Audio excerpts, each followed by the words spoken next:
নমস্কার।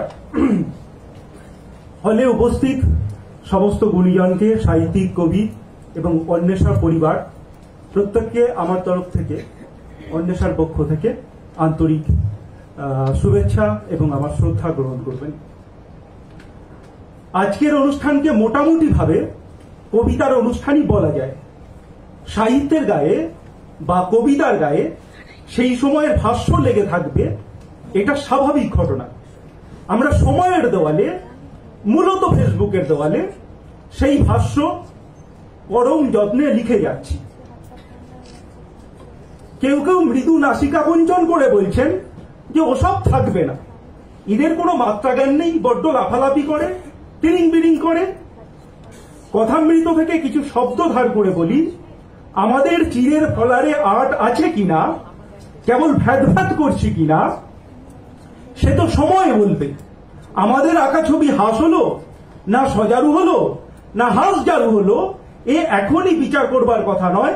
বিচার করা যায় না, বিচার করবে মহাকাল। কোন কাঠে কত রস জানে না কো তত্ত্ব, একাদশী রাতে কেন কাটে হয় গর্ত। সুকুমার রায়ের বিখ্যাত ছড়া কাঠপুরো। এই কাঠপুরোর মতো আমরা দেখেছি যারা জ্ঞানী মানুষ বলে ধরে নেওয়া হতো, তারা আমাদেরকে কবিতা লেখা শেখাতো একটা সময়, এবং তারা বলে দিত এই প্রকাশনা ভালো, এই প্রকাশনা খারাপ। দেখবেন ইদানিং কালে আর সেই রকম মানুষজন একটু পাওয়া যাচ্ছে কম, কারণ যিনি বলছেন তার কণ্ঠে কতটা সুর আছে, তিনি ভীষ্মলোচন শর্মার মতো ওই যে আওয়াজখানা দিচ্ছে হানা দিল্লি থেকে বর্মা গাইছে কিনা সেটা আমরা আগে যাচাই করে নিই। তাকে নিজেকেই পরীক্ষার সম্মুখীন হতে হয়। এই জন্য দেখবেন এখন আর এই কথাবার্তাগুলো 5-7 বছর আগেও বা 10 বছর আগেও এই ধরনের বেশ কিছু মানুষ এইসব চত্বরে ঘুরে বেড়াতো। যাও, এখনকার যে আধুনিক ছেলে মেয়েরা, এরা নিজেরাই বুঝে গেছে যে কোন জল দেবতার পূজায় লাগে, কোন জল খাওয়া যায়, কোন জল বাসন কোসন মাজায় ব্যবহার করা যায়। কখনো যদি নিজেরা ভুল করে, সেই ভুল যত তাড়াতাড়ি পারে শুধরে নেয়, অহেতুক মাথা টাথা চাপড়ায় না। এটা আধুনিকতার একটা ভালো গুণ। না হলে জীবনানন্দ দাশকে তো এক শ্রেণীর মানুষ ঝুলকানি মাখা, অবক্ষয়ের কবি, অবসাদের কবি, এসব চিরকুটে লিখে 8 সেটে একটা লেবেল টেবেল সেটে দিয়েছিল। কিন্তু আমরা সেই চিরকুট ছিঁড়ে দিয়ে চন্দ্রহার পরিয়ে দিয়েছি। আমরা জীবনানন্দের মধ্যে খুঁজে পেয়েছি ইতিহাসের সড়কে শ্রেণী বিভক্ত সমাজ ব্যবস্থার শোষণ ও ব্যাধিগ্রস্ততার উৎস সন্ধান করে যাওয়া মানুষটিকে। মল্লিকা সেনগুপ্ত বলেছিলেন, লোকটা ঈশ্বরের মতো অমোঘ হয়ে উঠেছেন, কবিতাগুলো যেন পৃথিবীর শেষ দৈববাণী। সেইখানে জুতোচারী কয়েকটি নারী, ঘনিষ্ঠ চাঁদের নিচে চোখ আর চুলের সংকেতে মেধাবিনী।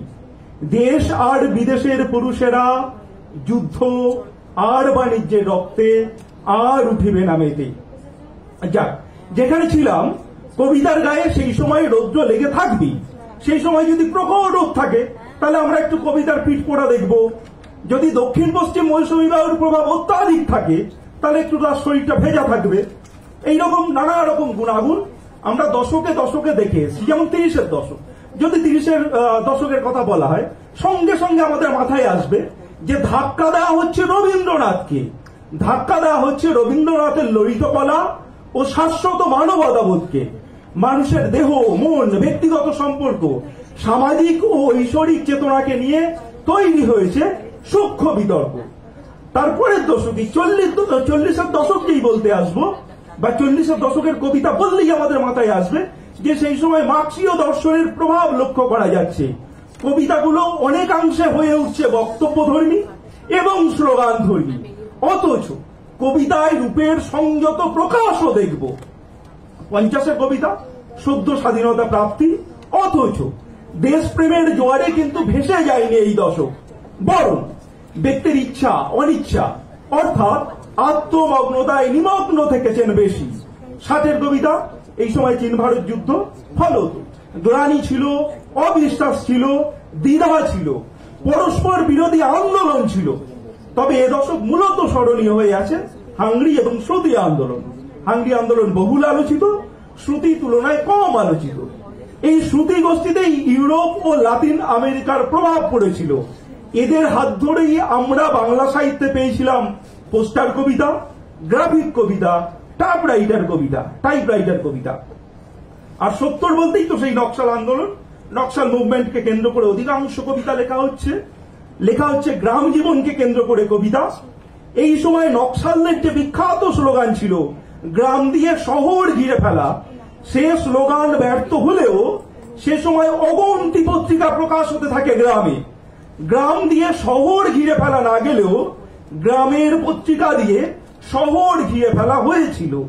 তবে সে সময় বাংলাদেশে মুক্তিযুদ্ধ চলছে, যেখানে আমাদের দেশ প্রত্যক্ষভাবে সাহায্য করছে।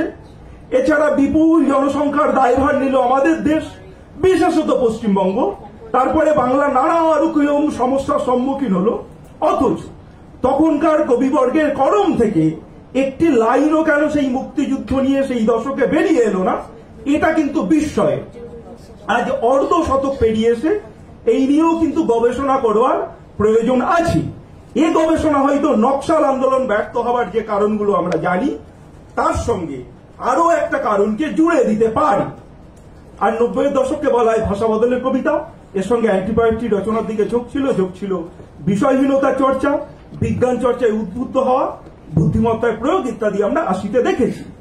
আর 90-এর দশক বলতেই আমাদের প্রত্যেকের মাথায় প্রথমেই যেটা আসে সেটা যশোধরা রায়চৌধুরীর এই কবিতার দুটি লাইন, গোটা কবিতাটা উল্লেখ করছি না, যে মাঝে মাঝে আমি ঠিক অন্যদের মতো করে লিখি, বন্ধুদের লেখাগুলো প্রায়শ আমাদের ভর করে, যেন একজনের আদলেই লিখে যাচ্ছেন অন্যজন, কোনটা কার লেখা ধরা যাচ্ছে না। এর সঙ্গে মুখ ঢেকে যায় বিজ্ঞাপনেই কেবল নয়, বিজ্ঞাপনের সর্বাঙ্গ ঢেকে যাওয়ার ছবি, মূল্যবোধ ভ্রষ্ট এই জীবন, প্রযুক্তির আগ্রাসন ছিল এই দশকের বিষয় ভাবনা।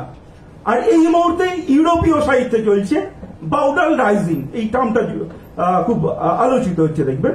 অর্থাৎ যে সমস্ত কালোজয়ী রচনা আছে তার গা থেকে অপছন্দের শব্দগুলোর উপর কাঁচি চালাচ্ছেন প্রকাশকেরা, কারণ তারা কলুষ মুক্ত সাহিত্য চান, কালিঝুলি মাখা সাহিত্য তারা চান না। সাহিত্য যে সময়ের ফসল এবং আমাদের অতীত যে কলুষ মুক্ত নয়, এটা তারা মানেন না। ইউরোপে যদিও বা কিছু শব্দ ছেটে ফেলা হচ্ছে, আমাদের দেশে যা অপছন্দের তাকে পুরোপুরি মুছে ফেলার চেষ্টা হচ্ছে। আর আমরা ঠিক এই মুহূর্তে দাঁড়িয়ে যারা লিখছি, এই যে দৃশ্যমান জগৎ, সেই জগৎ থেকে দৃষ্টি সরিয়ে তার অন্তরের কথা লিখছি এবং এখনকার মাটি মেখে রয়েছে এই কবিতাগুলোর গায়ে। অবনীন্দ্রনাথ ঠাকুর ঘরোয়া স্মৃতি কথায় লিখেছিলেন যে ছবি দেশি মতে ভাবতে হবে, দেশি মতে দেখতে হবে। রবি বর্মাও তো দেশি মতে ছবি এঁকেছিলেন, কিন্তু বিদেশি ভাব কাটাতে পারেননি। সীতা দাঁড়িয়ে আছে বিনাশের ভঙ্গিতে। রবি বর্মা তখনকার বিখ্যাত ছবি আঁকিয়ে, তার প্রিন্টের ছবি তখন বিপুল জনপ্রিয়, রবীন্দ্রনাথ ঠাকুর পর্যন্ত যার প্রশংসা করছেন। অথচ অবনীন্দ্রনাথ ঠাকুর দিলেন ছবির মোড় ঘুরিয়ে।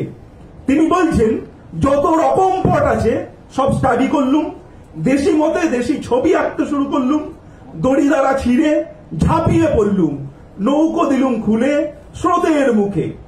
বস্তুত অন্বেষাও এবার থেকে দড়ি দ্বারা দিল খুলে। কে বলতে পারে যে কবিতাটাকে নির্বাচনের নামে আটকে দিয়েছিলাম, সেই যদি প্রকৃতির জল হওয়া পেত, সেটা ফুলে ফলে শোভা বিস্তার করতো না? বা আমরা যে শোভা দেখে অভ্যস্ত, তার বাইরেও যে সুন্দর আসে, আমরা চোখ মেলে দেখিনি বলে আমাদের দেখা হয়নি, সেই সৌন্দর্যই হয়তো ধরা আছে এই কবিতাটায়। আজকে বেশ কয়েকটি বই প্রকাশিত হলো, এখনো কয়েকটি বই আছে যেগুলো প্রকাশিত হবে। প্রকাশক হিসাবে যে সমস্ত লেখক বা কবিকে নিয়ে আমি গর্ববোধ করি, তাদের মধ্যে একজন কবি গোপাল পৈলান। কি অসম্ভব ধৈর্য ধরে লিখে যাচ্ছে। ওর একটাই বক্তব্য যে আমি লিখে যেতে চাই, যেখানে মানুষ চট করে সাফল্য পেতে চায়, ও এই প্রতিযোগিতার দিকে না তাকিয়ে ধীরে ধীরে লেখাটাকে উন্নত করলো এবং সেটা আমাদের চোখের সামনে পড়লো। এবং আজ যারা প্রকৃত পাঠক, তারা তার লেখার, তার কবিতার, তার প্রবন্ধের কদর করতে শুরু করেছে। এই যে স্টেপ জাম্প না করে এক পা করে এগিয়ে চলা, যা সত্যিই শিক্ষণীয়, আমি অন্তত ওর কাছ থেকে শিখি এবং যা আমাকে সত্যি স্থির থাকতে শিখিয়েছে।